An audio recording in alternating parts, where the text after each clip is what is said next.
remains closed. So potential pump damage and delayed PO and delayed TSE, delayed tanker filling. So this is only SOP control.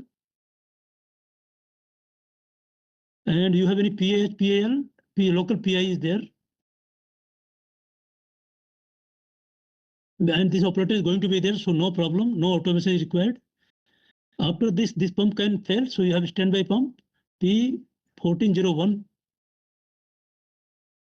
P1401C, malfunction trip. So potential delayed filling. I remove the pump. Yeah. So is a SOP control. Do you have the indication in control loop? Any indication? Yeah, that one's connected with the main SCADA system. Two working, one is standby, right? Okay. And the standby is auto start or? All. Yeah. Who will work or what will? No, one. What are the? There is a sequence in the control philosophy for the operation based on the pressure. So one will work, two standby. So first we have 5 tanks. Okay. Yeah.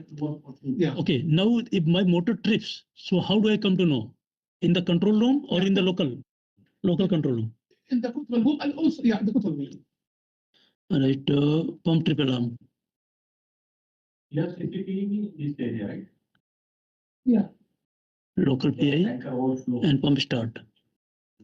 Yeah. Extremely pump. Okay.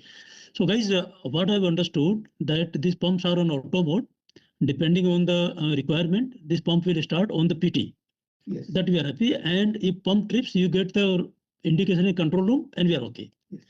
After this, CB will not close because this is clean service. BFW can remain closed. BFW 1402. Pump discharge. Manual valve.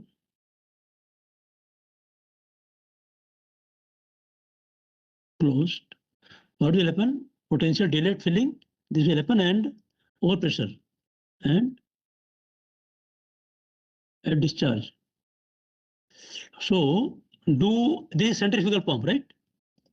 So it will not rupture, but we have got PAHH and FAH is there. Yeah. So we will take PAH. PAH will trip the pump. So SOP pump trip alarm.